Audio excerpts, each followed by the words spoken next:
You're listening to the Unlocking Africa podcast. The leaders that I had the opportunity to work with talked about how more security means more e-commerce. Coming out of COVID-19 and seeing the impacts of a health-related pandemic, for us, we wanted to be able to prevent a digital pandemic. When you look across the cyber landscape, or even the business landscape more generally, you tend to find that the SMEs are ignored. If not accessible, technology can also widen the gap. African people have shown incredible amounts of resiliency over history. Stay tuned as we bring you inspiring people who are unlocking Africa's economic potential. You're listening to the Unlocking Africa podcast with your host, Tessa Adamu. Welcome to the Unlocking Africa podcast, where we find amazing people who are doing amazing things to unlock Africa's economic potential. Today, we have special guests, Larry Young and Kendrall Felder, who are the co-founders of CyberAlliance, which is a global cybersecurity company. Welcome to the podcast, Larry and Kendrall. How are you? Well, Teresa, thank you for inviting us. Excited to be spending this time with you today to talk about how to unlock Africa and also tell you all a bit about what we do at CyberAlliance. Fantastic. I'm looking forward to this conversation. First time we've had two guests at the same time, so it should make for a very dynamic and exciting conversation. And also the first time we've actually had a cybersecurity company on the podcast. So yes, looking forward to this. So before we get going, can you please introduce yourself and tell us a bit more about Larry Young and Kendrall Felder? So I appreciate that, and thank you for letting us know about the first. I'm going to keep that as an accomplishment. Brilliant. And tell others about this accomplishment. So we don't mind, and I'm always happy to be the first at something. Hopefully I won't be the last. But hello, everyone. My name is Larry Young, co-founder of CyberAlliance. And I guess in order to sum up who I am, I would consider myself a creator, a big problem solver. I typically run towards challenges, particularly those economic challenges that seem to be insurmountable. I'm a historically Black college grad here in the U.S. And for the last 17 years, I've been working to create excitement here in the U.S. for commercial opportunities on the continent of Africa. A lot of my work has been around helping U.S. businesses and corporations or organizations expand to the continent of Africa, and then conversely helping businesses and organizations on the continent of Africa expand here to the U.S. So in short, I'm kind of an Africa optimist. I'm very bullish on the continent. Brilliant. And that's how I got here today with my partner and co-founder, Kendrall. Fantastic. Kendrall, do you want to introduce yourself? No problem at all. For those out there listening, Larry was being modest in his introduction. He's one of the more accomplished individuals I've had the pleasure of working with, and as smart as they come. So don't let him fool you. He's as smart and as accomplished as they come. Brilliant. As it relates to myself, if I had to sum up my characteristics, I would say I am a learner, a doer, and a high achiever. And that's been the driver of my desire to create my career as a generalist. I started my career back in 2004 as a management consultant, quickly transitioned into a more formal role in the financial services space and then into corporate finance, and have spent time in roles like product management, brand management, led large operations teams at Cisco, but also did a lot of global business development, working with regulators and CXOs globally to help them understand cybersecurity regulation standards and policies, but also helping them drive towards technical excellence as it relates to cybersecurity. So I won't belabor my background in the introduction. I'm sure we'll have plenty of time to get into it, but it's a pleasure to be here, Teresa, and looking forward to having this conversation with you all. Fantastic. Thank you for that amazing introduction, Kendrall and Larry. You've given us great insight into who you are and what you do. You're both the co-founders of CyberAlliance. I was hoping you could tell us a bit more about the company and why you decided to focus on Africa. So for me, Teresa, CyberAlliance is actually a byproduct of the work that I was able to do while I was at Cisco Systems. In my initial role, I was able to travel to these different geographies and work with these regulators to help them understand, again, the cybersecurity policy standards and regulations.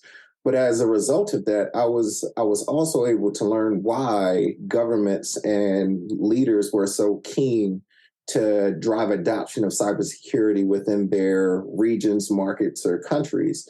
And the reasoning behind it was security is an enabler. In today's landscape, right, and historically even, people look at security as the thing to be scared of, or the thing that's too expensive, or so on and so forth, right? There's always something bad about security. But the leaders that I had the opportunity to work with talked about how more security means more e-commerce. A better brand or less negative stigma associated with the company meant more international transactions, et cetera, et cetera.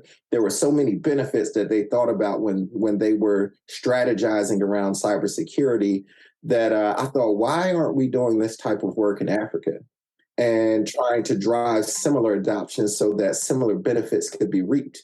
And when I had that thought, obviously, per Larry's comments about being the African optimist, I reached out to Larry. We've known each other for a number of years and always admired his work. And so that was sort of the foundation of how we got started. And I'll turn it over to Larry for more tangible anecdotes about why specifically we targeted Africa.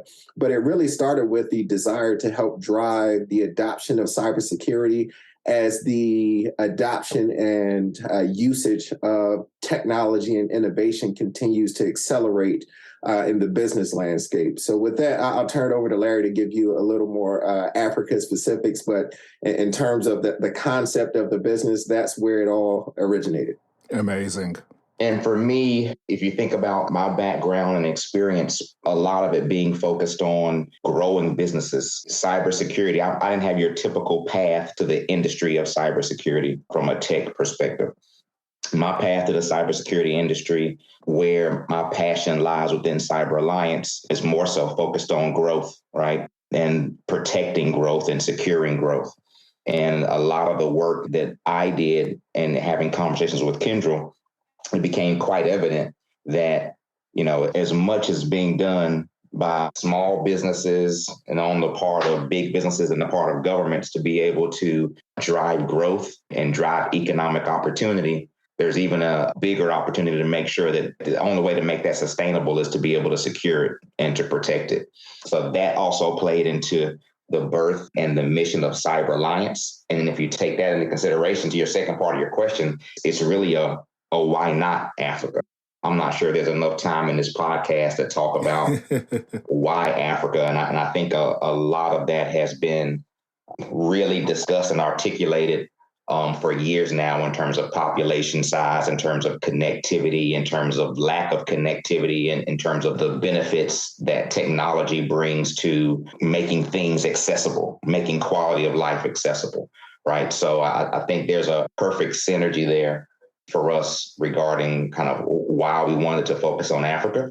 Our role, coming out of COVID-19 and seeing the impacts of a health-related pandemic, for us, we wanted to be able to prevent a digital pandemic, right? And if you think about the impact that cybersecurity has on large and small businesses, particularly small businesses, who many of whom don't have the ability, the people or the technologies to protect themselves when they are breached or attacked, over 60% of them don't survive that attack.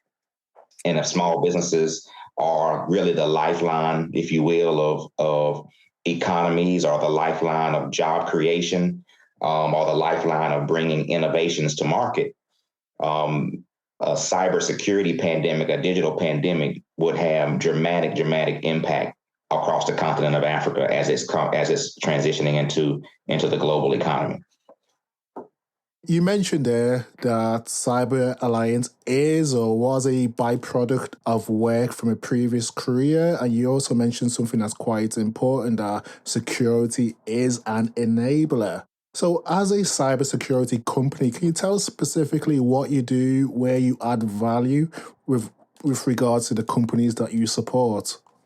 Yeah, I think CyberAlliance is a bit unique in that we not only show organization what is going on in their networks as it relates to security, but also giving them world-class solutions as to how to resolve those issues.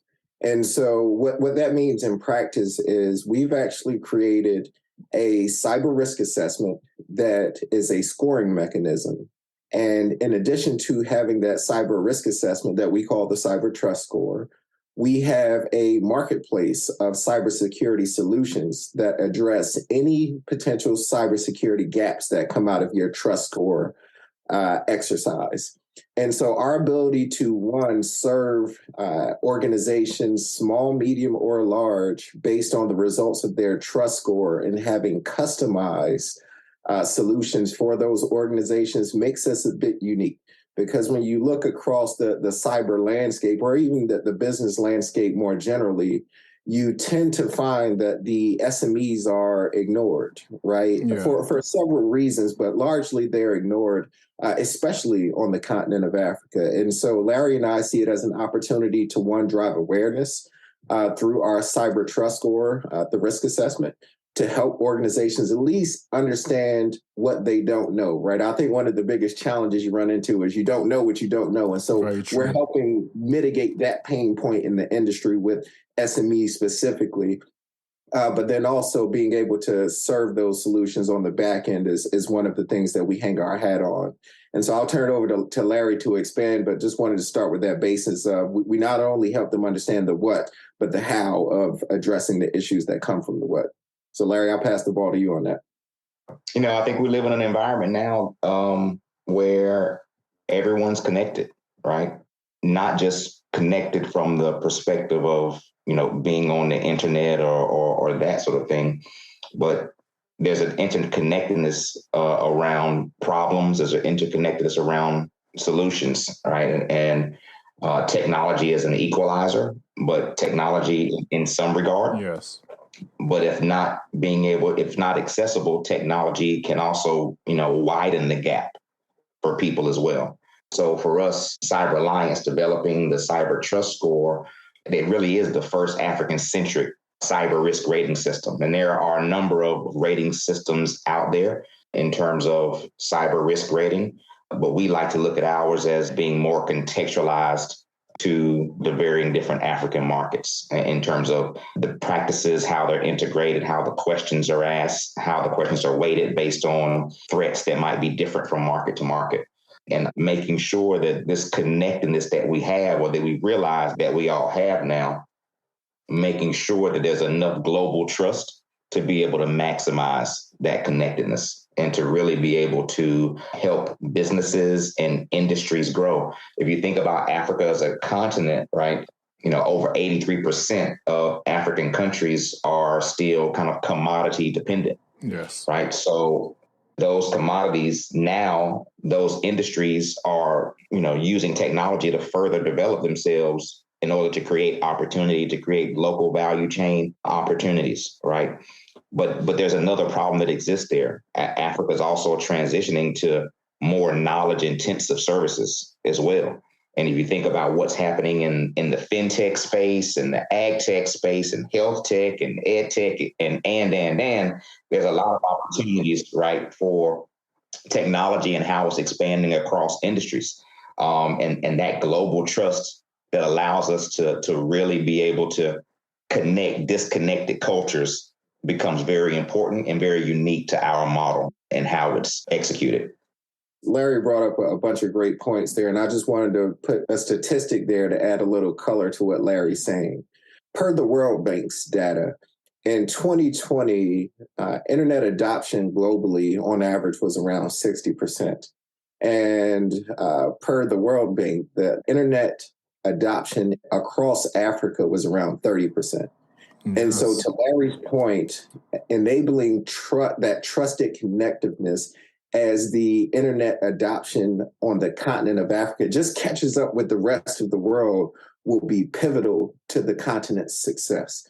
And so our ability to drive security in a manner that enables that commercial boom, if you will, is something that we see as a true value proposition in being able to serve the continent, but also being able to add value in a way that is an economic,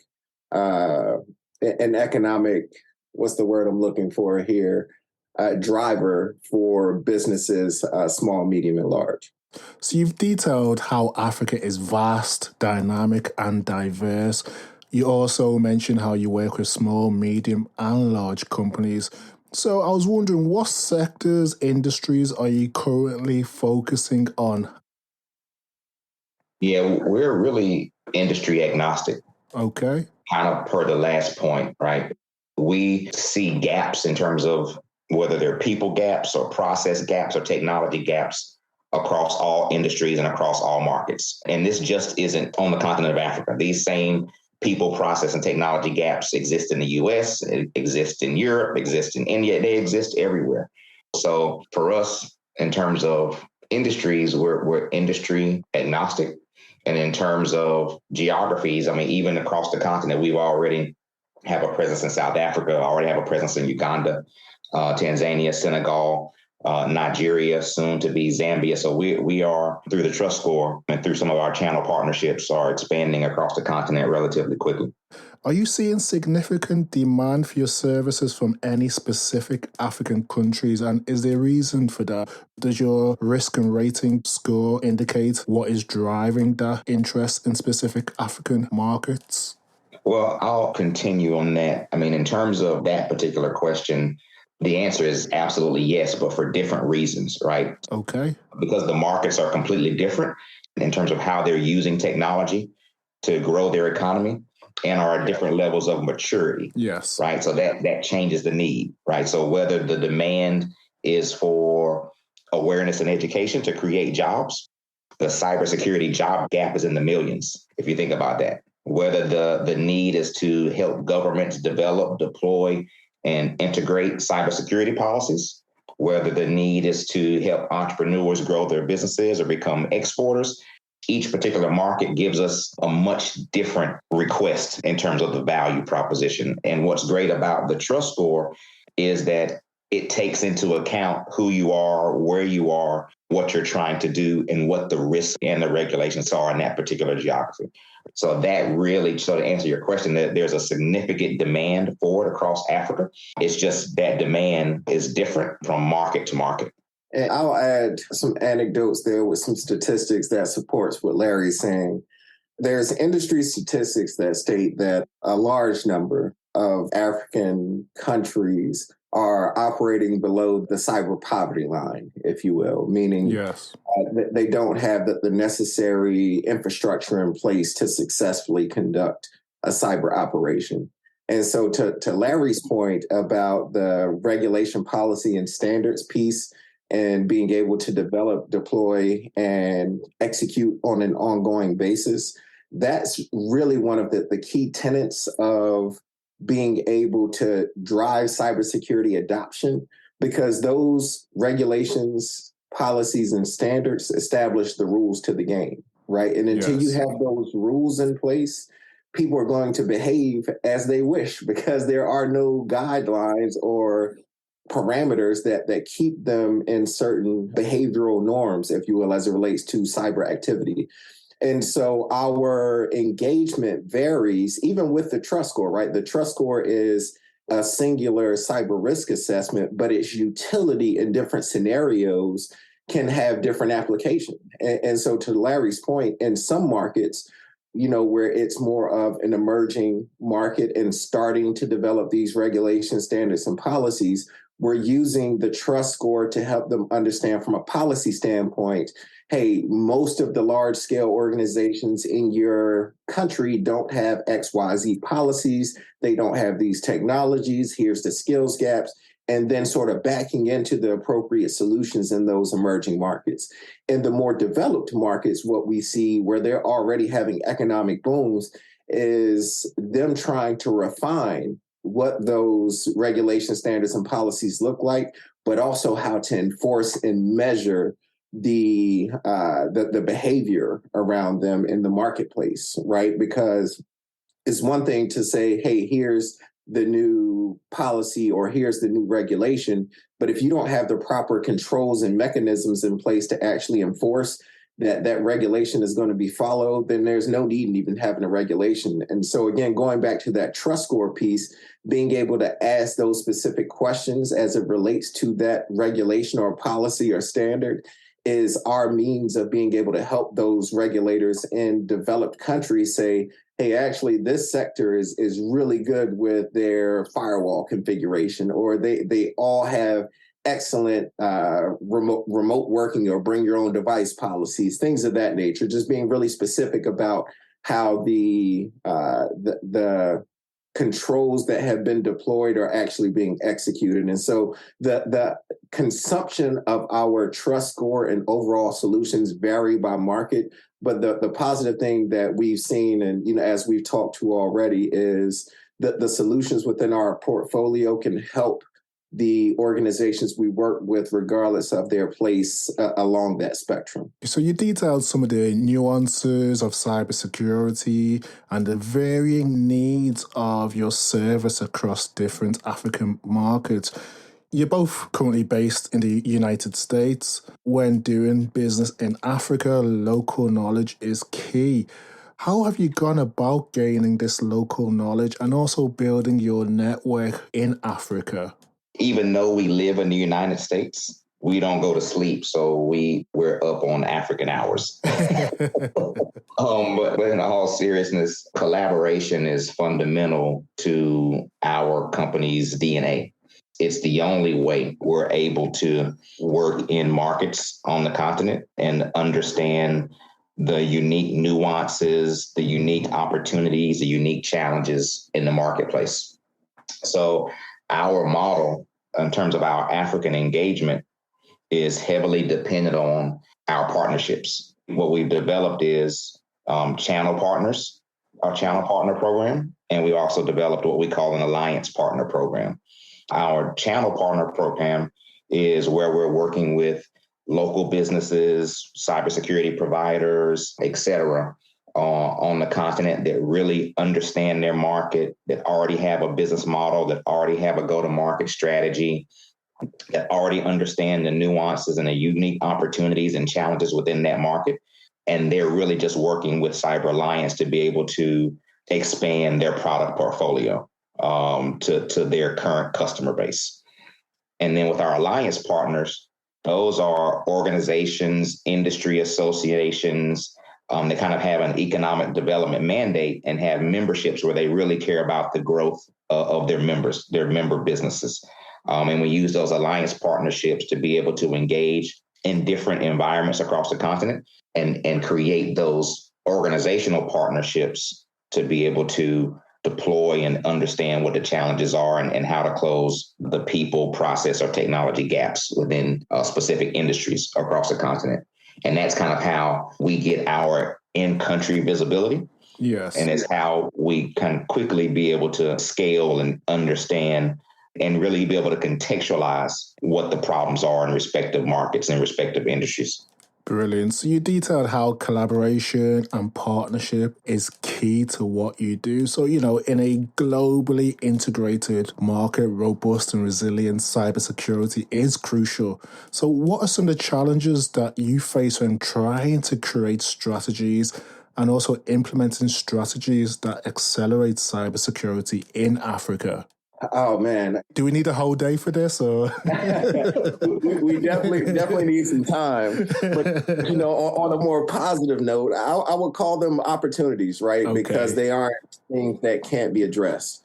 I would say one of the biggest opportunities for improvement that we have as it relates to actually driving adoption and integration is quite candidly the learning curve or understanding of importance, because a lot of companies, and this isn't just an African thing, I should say, for the record, this is for business globally that we've observed. Okay. That many, especially SMEs, have this mindset that cybersecurity isn't relevant to them. It doesn't impact them. And, one of the stats that we like to talk with our partners about, our customers about, is 43% of all cyber attacks are targeted at SMEs, right? And only 14% of those businesses are prepared to defend themselves.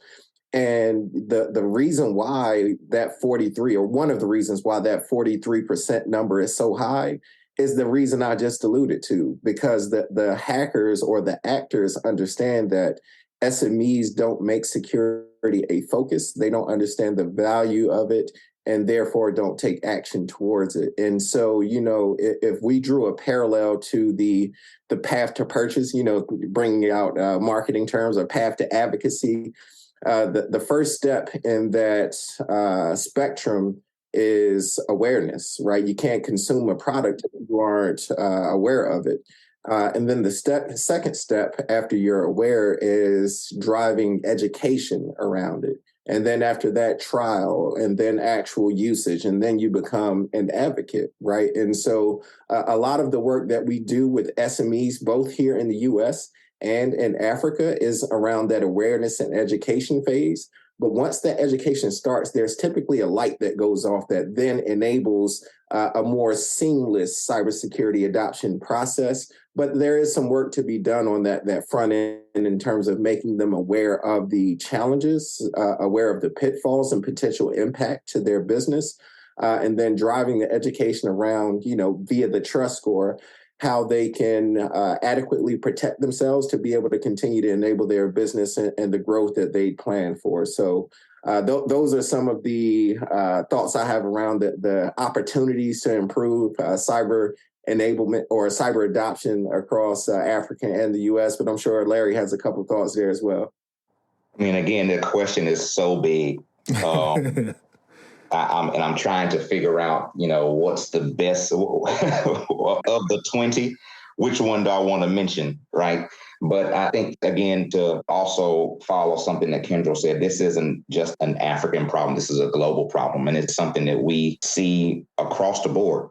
In terms of Africa, it's the transparency around who was breached and how they were breached, right? On the continent, and even in the US, who would consider themselves polar opposites in terms of their cyber maturity, there still isn't a high level of transparency on who's actually been breached.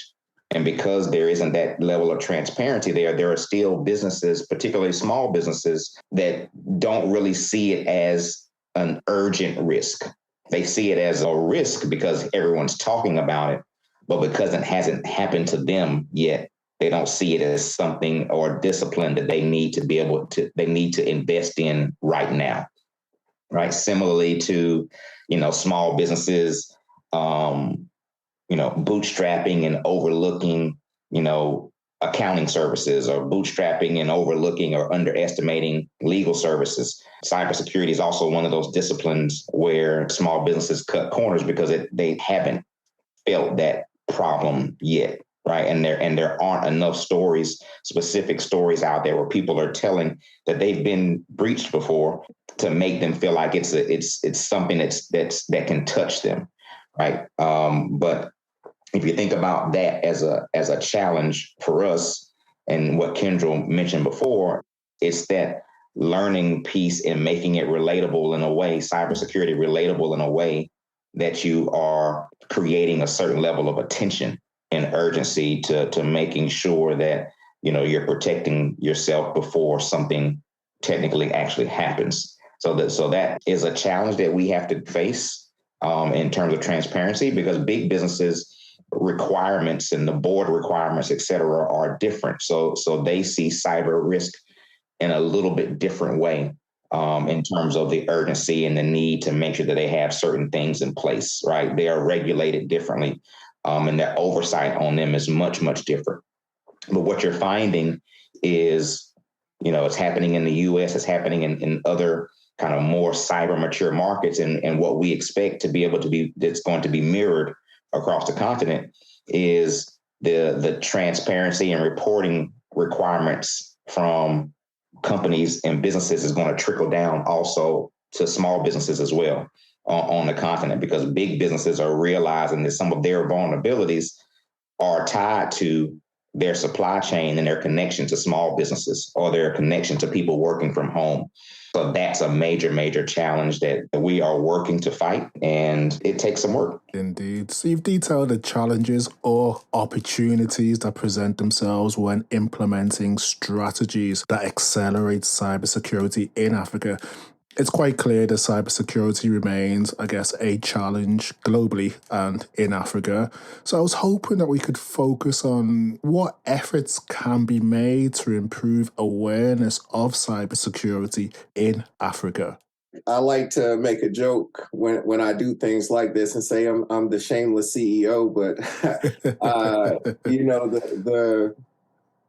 the evolution or the transformation again starts with understanding, right? Simply knowing at an organizational or an entity level where you are and what you have and what you don't have as it relates to cybersecurity. And I'm speaking to more of the private sector or organizational view right now. I'll come back to the public sector aspect.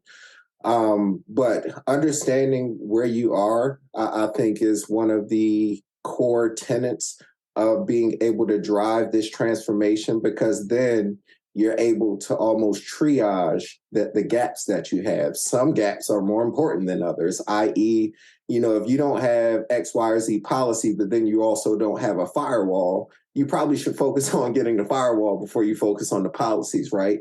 And so that understanding of what you have and what you don't have, and then being able to triage from there, I think is an important exercise for any organization to undertake, but small and medium-sized businesses specifically. And then again, at the public sector level, the ability to understand, to Larry's earlier point, what your country does well, whether it's mining, whether it's tourism, whether it's e-commerce, figuring out what that market is known for and can thrive in, and then being able to set the appropriate controls so that you're able to drive that global trust as it relates to that specific industry in a way where people from other markets feel comfortable engaging with that specific industry, but also people within that market feel comfortable with making investments to grow a business in those specific industries, right? So it's very connected in that way. It's not just about the public sector, but it's also about their ability to understand what their country does well, where the opportunities will lie for their citizens, and the citizens that do undertake entrepreneurship to grow those businesses, being able to go and understand what they have and don't have, and then organize those risks in a way that allows them to operate without stymieing their business. So that's in a nutshell, how I would consider both the public and private sector, if you will, an appropriate path to growth and driving the right type of cybersecurity strategy and execution. Would you say there needs to be, say, a mindset change instead of talking about costs and financial barriers? Should the focus be more on a risk-based decision-making process? It's kind of all in the same, right? There's going to be cost and financial considerations because there's financial risk, but there's also reputational risk and operational risk as well in terms of business functionality and the risk of cybersecurity. Right. And I think African people have shown incredible amounts of resiliency over history. Right. And you hear the saying, necessity is the mother of invention. Right. I think as Africa continues to evolve to knowledge intensive industries, continues to evolve to find ways to bring more local value to their commodity based economies, that there's a point where data privacy should become a major piece of the mindset that's driving innovation or that's bringing innovation to life and not an afterthought, because it becomes very expensive for small and large businesses to bring innovations to market and to risk the impact of losing that innovation because of a data breach or losing that innovation because of a cyber attack. from a number of different ways, because cyber attacks are very dynamic at this point. They're coming from so many different places, so many different angles, and they're hard to detect.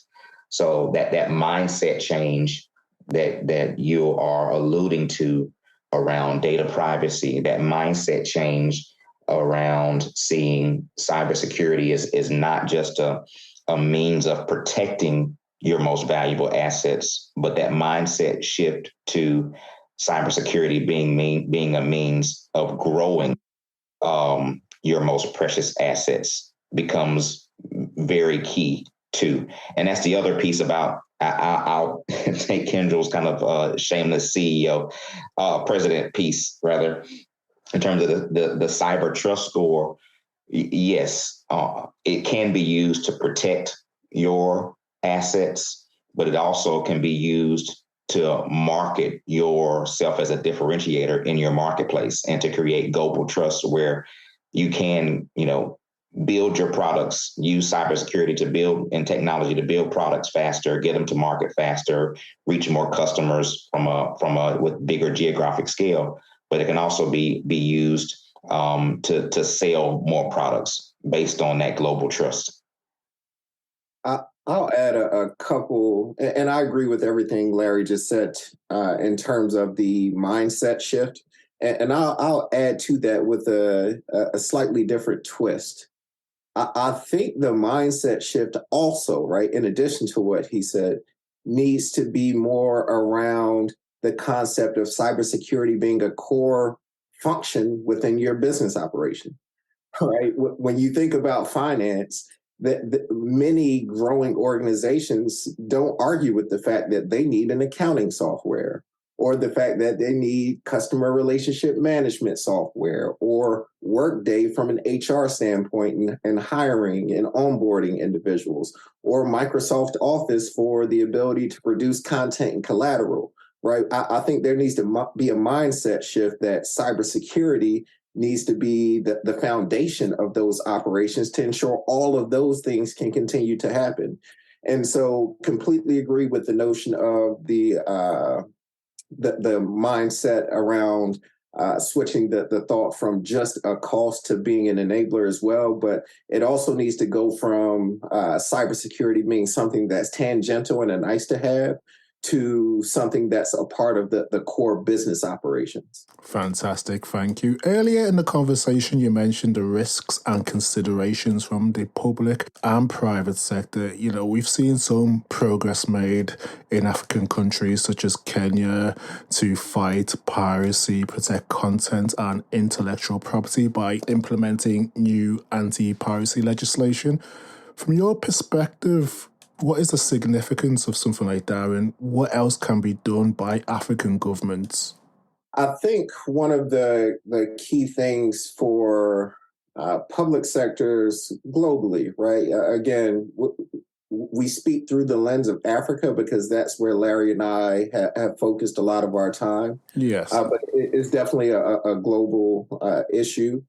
And I think you see public sector's behavior as a reflection of this. And that is, there needs to be more focus around data privacy and security, but also there needs to be a paradigm shift around data ownership, right? I think we lose sight of that in all of the privacy and security talk of just being able to protect the data. But in large part, helping individuals in these emerging markets understand the value of their data, I think is something that you'll start to see more governments figure out over the coming years. And being able to give ownership and equity of that data back to the consumers is something that will start to happen. There are actually several technologies that are in the market currently, but also being developed that are focused on this function specifically, helping individuals and organizations understand what data is theirs, how it's being used by other organizations, and ultimately the value of it. And so I think as we talk about what African governments can do, I believe you'll start to see a lot more activity in the data space, not just the data privacy space. And then secondly, I think to the point that we're making around SMEs and enterprises, there will start to be more tools and resources available for SMEs as time goes on, because ultimately there are exponentially more SMEs than there are enterprises globally, in Africa as well, but globally.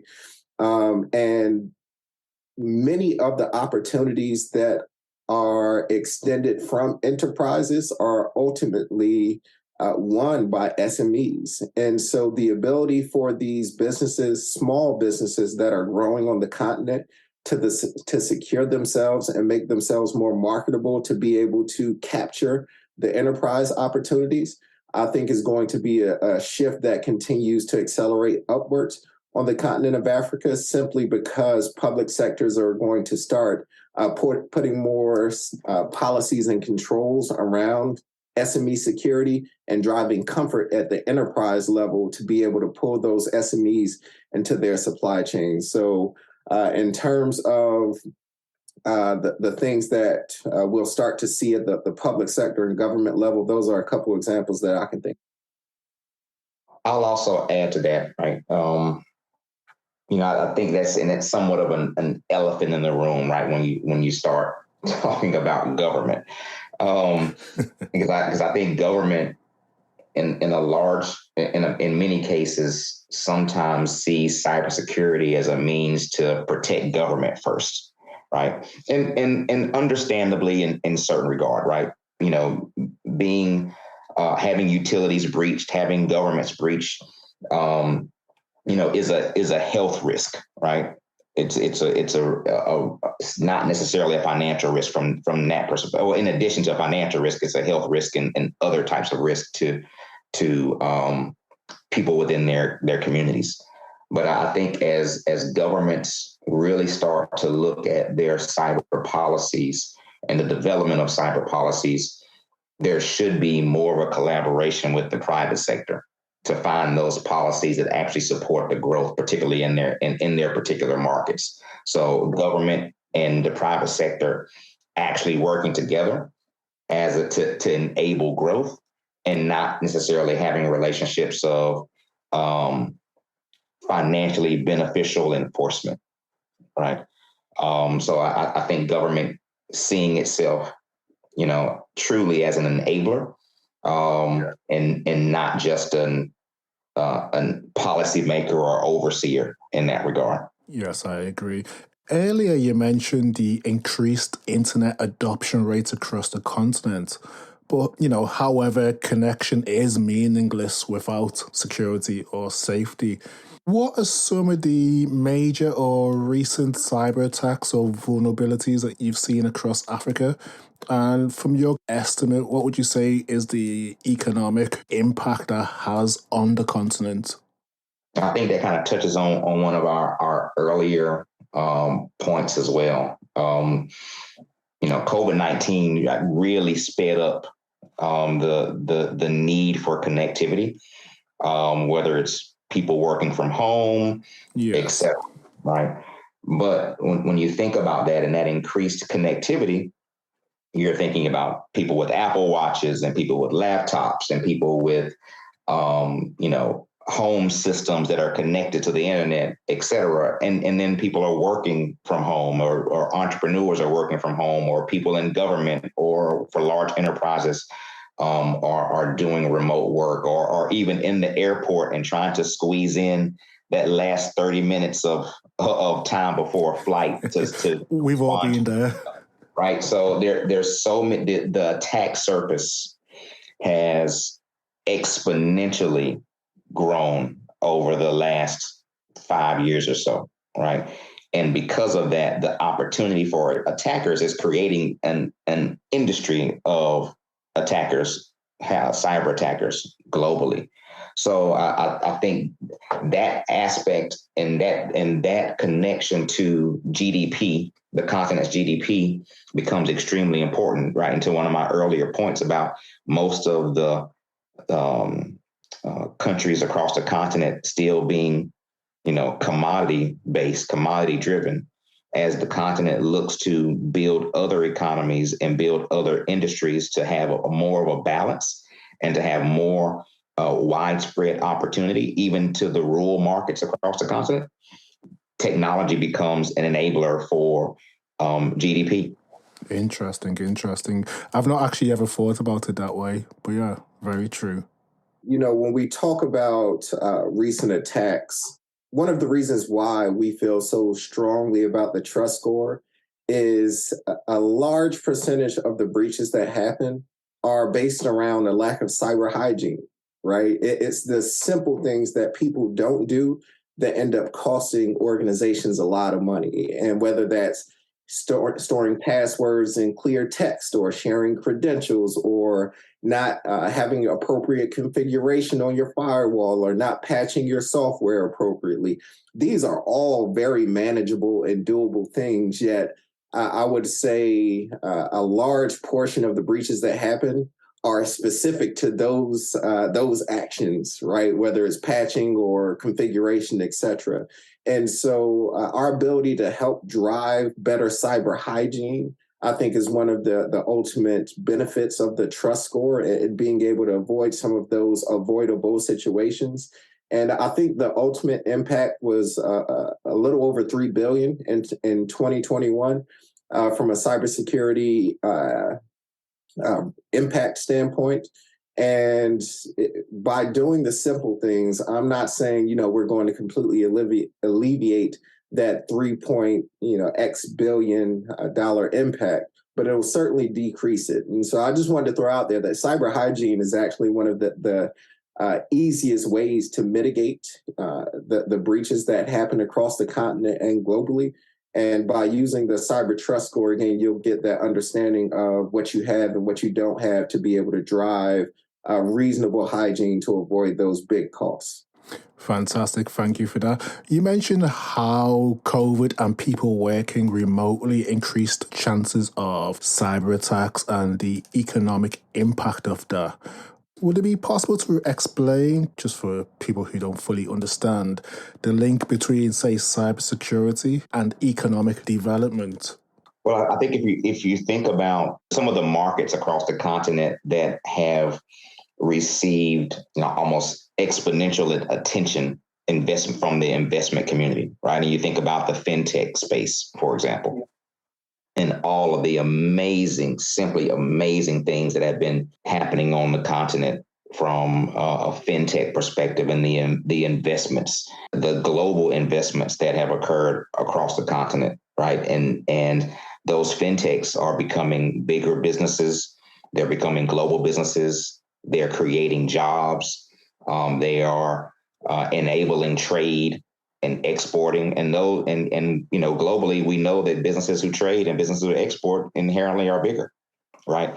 And bigger businesses create more jobs. So if you think about the connection between cybersecurity and economic development, this is something that we face and we see across the continent. This is something that we see in the U.S. as well, that people tend to think that business sustainability is driven based on the idea or the innovation of the idea, right? When in actuality, the sustainability is really more connected to your ability to stay in business. And cybersecurity is a direct link to you not actually being able to achieve that goal for your business. So the connection between cybersecurity and economic development is purely one of sustainability. And that sustainability allows you to be able to stay around longer, and staying around longer allows you to be able to grow bigger, and growing bigger allows you to be able to create more opportunity. And just to add to that, it was some time ago when this CEO made this quote. But the CEO of Domino's Pizza, I believe it was 7 or 8 years ago, they were making a very abrupt transition from the traditional means of ordering and delivering pizzas to making it more of a digital experience. And what their CEO said is, we're no longer a pizza company that uses technology. we're a technology company that delivers pizza, right? And so I think in a lot of ways, that's what business across the world is evolving to. We are technology companies that deliver a specific service. And so to Larry's point, organizations' ability to secure themselves as a technology company that delivers, T-shirts, or one that executes large mining projects or manufactures tennis shoes, whatever that technology company delivers needs to be secured. And whatever that company does contributes to its country's GDP. And so I think that natural connection is understanding that most businesses now are technology businesses that do something else from an output standpoint that need to be secured. You beautifully detailed the link between economic development and cybersecurity, and also touched on, obviously, the emergence of fintechs and increased investment. So in Africa, we are seeing an investment boom in the tech and startup space. From your knowledge or from your network, are investors making it a requirement for these startups to have adequate cybersecurity? Well, it's funny that you mentioned that. On our last trip to South Africa, we actually met with two, pretty reputable VCs on the continent, and increasingly, and we formed a partnership with an investment bank, right? So I think that increasingly we're seeing more interest and more investors realizing that they're making investments in businesses that aren't necessarily protecting their cyberspace. And then understanding there's a direct link to businesses with innovations that are leveraging technology or the internet in any capacity, that there's a risk there. And in order to be able to protect their investments, they're now starting to realize, we need to really look at what practices, what tools, and what behaviors these businesses have that we're making these investments in. And it's no longer about how great the innovation is, how great the product market fit is, not as much how big the product solution fit. Those things don't change in terms of, an investor evaluating whether or not an idea is an idea that's going to bring a positive return on investment. That part doesn't change. What is changing and evolving is them looking at these businesses and making sure that when they make these investments, that they stay around long enough to be able to get that positive return on investment. The only thing I'd add there is, we talk about the venture capital, private equity, investment banking space, but we shouldn't lose sight of the financial services and traditional banking space as well from a lending standpoint. The same type of due diligence, that Larry alluded to, where they look at the financial statements, they look at the business model, they look at the leadership team before they make a lending decision. I think traditional retail banking organizations need to take a similar approach to their lending practices and the due diligence behind what organizations have and don't have from a security perspective, because it could put at risk their lending portfolio. And so I just wanted to make sure we drew a distinction between traditional lending and investments, because it was called out to me by one of my banking buddies here recently, but it's just as important from a lending standpoint as it is from an investment standpoint. I agree. I think that's very key to make the distinction between the two. So you touched upon, obviously, in terms of the venture capitalist, investors are now making it a requirement for startups to have robust cybersecurity. So if you're one of those companies who are concerned about their cybersecurity, what tips would you give them to secure their assets? If the camera were on, you'd see me smiling right now, because my first comment would be, you should go to CyberAlliance.com. Brilliant. Create a profile. I agree. And complete a cyber trust score, right? We could tell you 100 things on this podcast that organizations should be doing. But, in reality, what the trust score will do, even if you didn't move on to consume any products or services from CyberAlliance, it would give you the guidelines as to what you have and what you don't have. And so it's not something where you need to listen to this podcast, 50 times to remember what it is that, Kendra and Larry said you should be doing. It's something that you can, review with your leadership team and create an actionable plan around when you're going to address the gaps that you've identified. And so that's, candidly what my recommendation would be.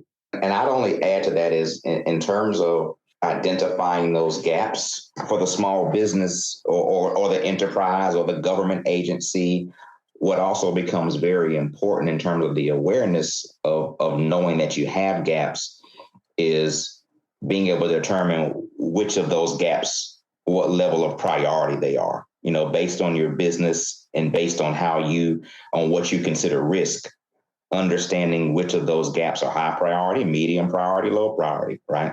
Understanding which of those gaps are financial risk or operational risk or a combination of the both or reputational risk.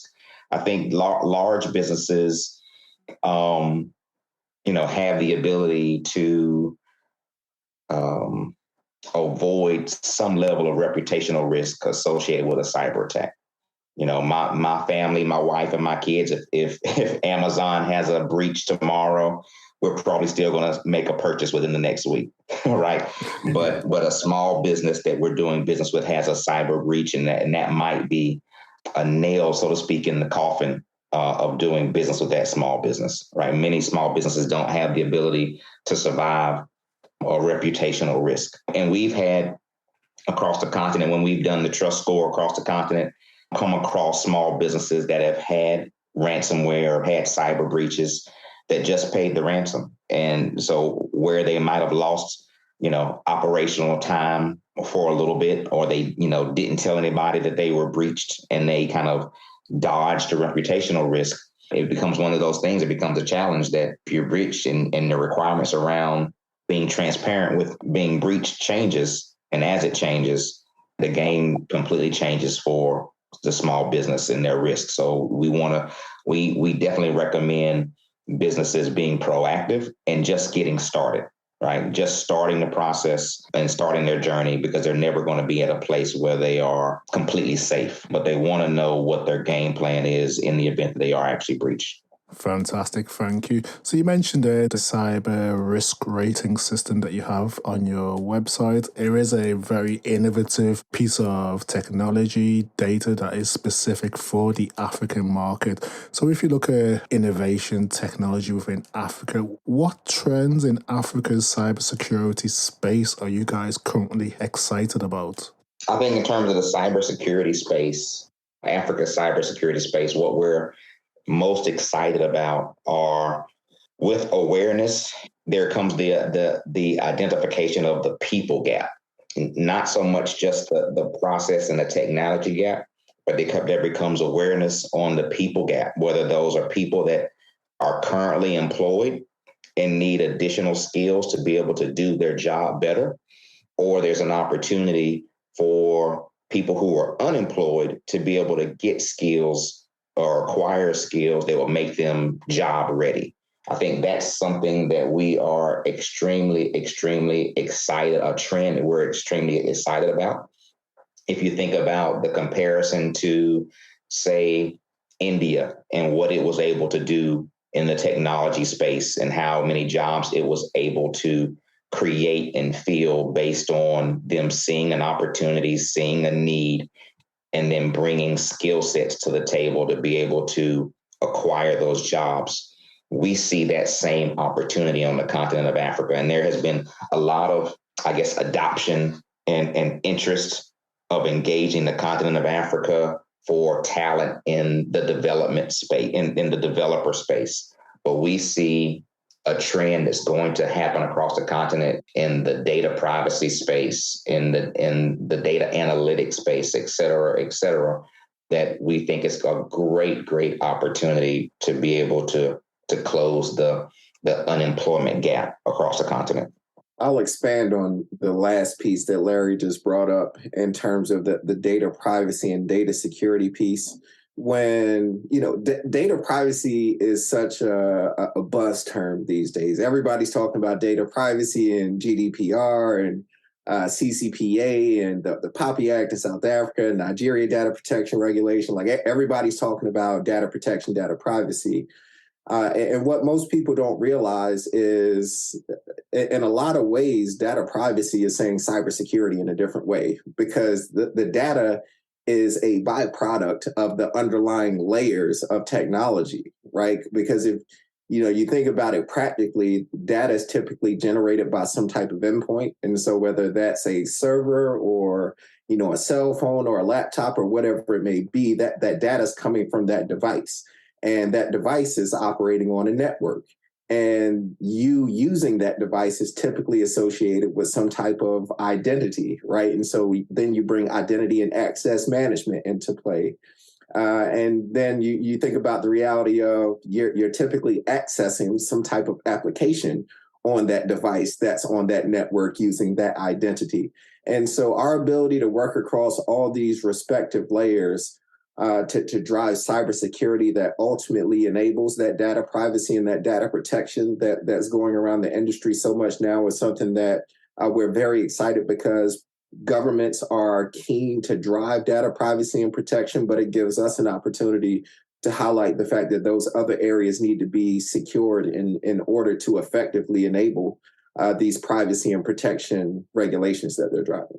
I mean, data on the continent of Africa is going to be the new oil. 100%. I agree. So you've detailed the future trends you're excited by, such as data privacy, analytics. So if we stick to the theme of the future of Africa, from a cybersecurity perspective, where do you see Africa in 5 years' time? I see more people connected, and I see more people on leveraging devices. And that's not just in the urban populations, but also in rural populations as well. I see the connectivity continuing to increase across the continent. And then through that, we see from a cybersecurity perspective, even more risk happening.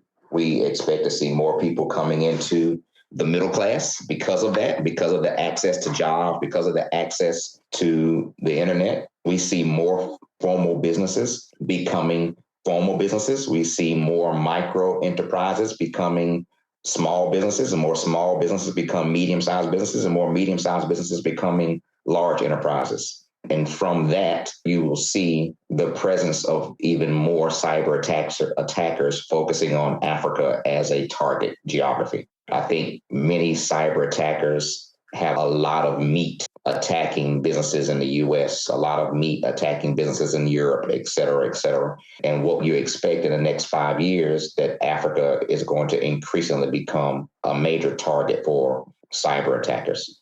And we're trying to get ahead of that.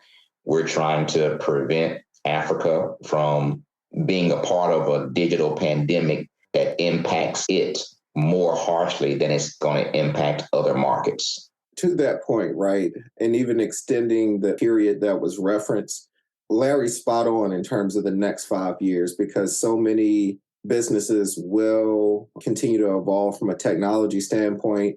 Internet adoption will continue to increase, et cetera, and therefore increase the threat landscape in a way that makes it attractive for hackers.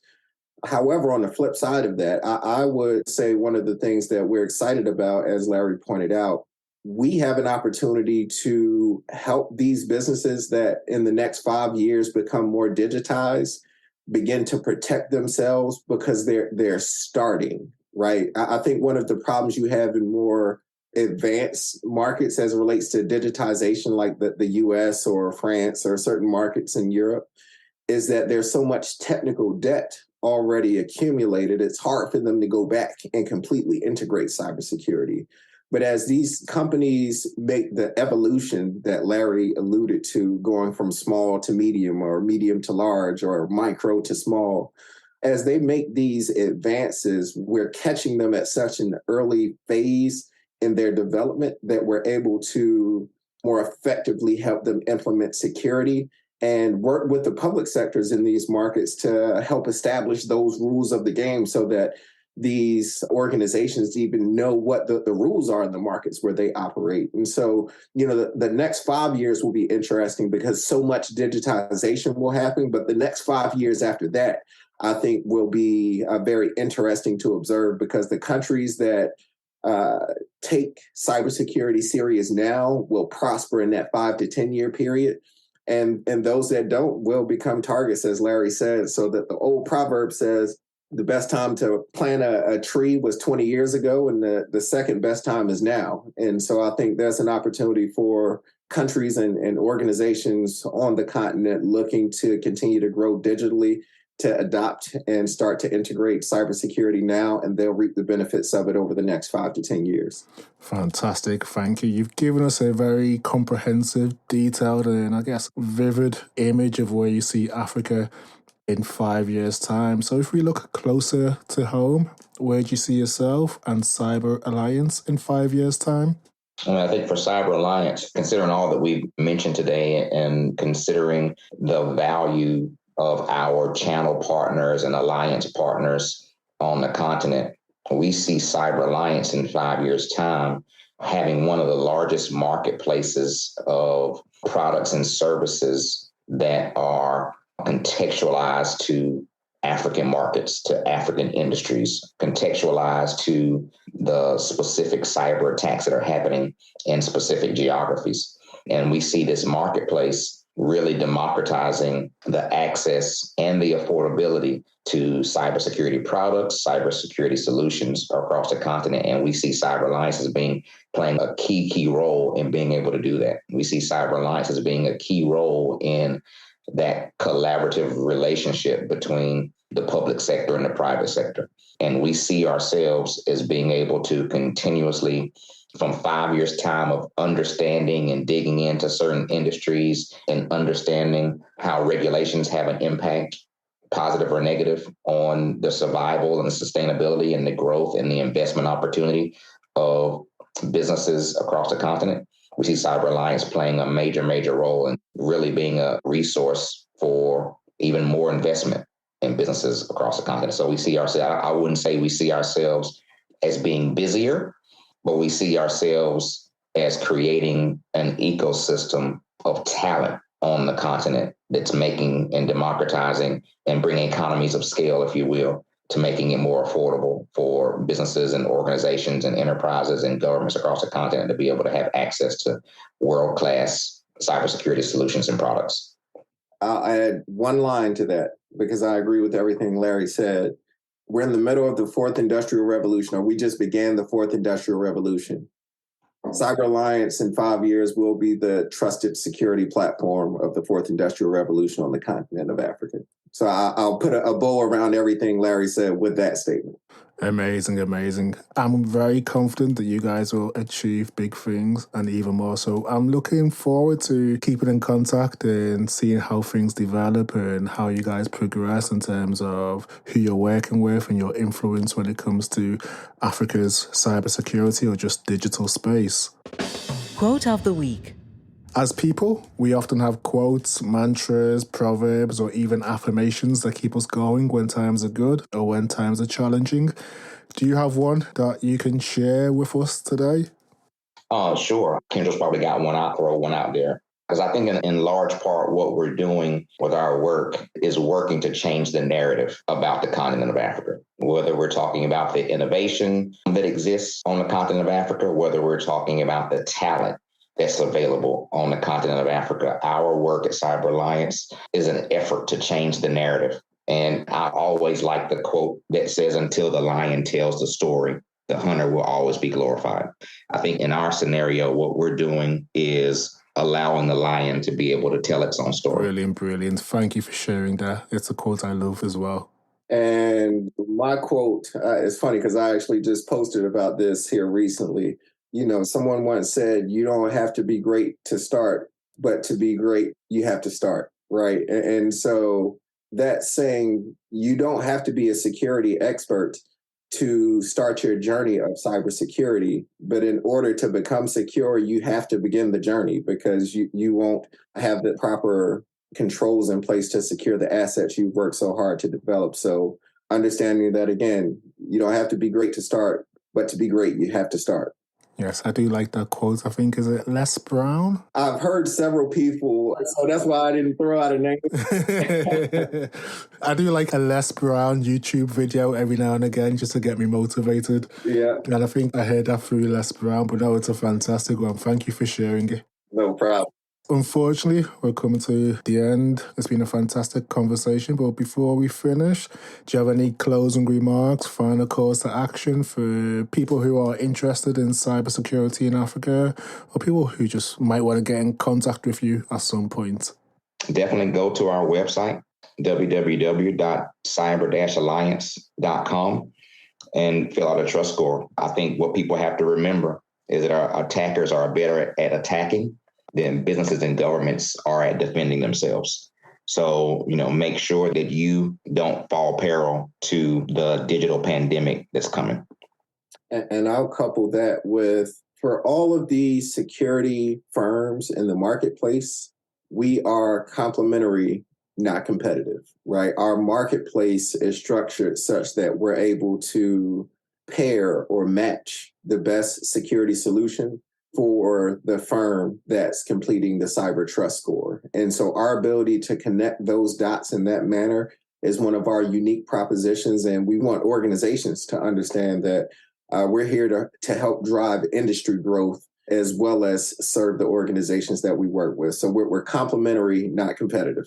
What a great way to end today's episode of the podcast. It's been extremely engaging, informative conversation. A conversation that I needed to have, definitely needed. In fact, very timely. So yeah, thank you, Larry. Thank you, Kendrall, for joining us on the podcast and for sharing your wealth of knowledge and experience. Thank you for having us, Tarsi. Absolutely. And I look forward to speaking soon. Absolutely. Thank you for allowing us to be the first.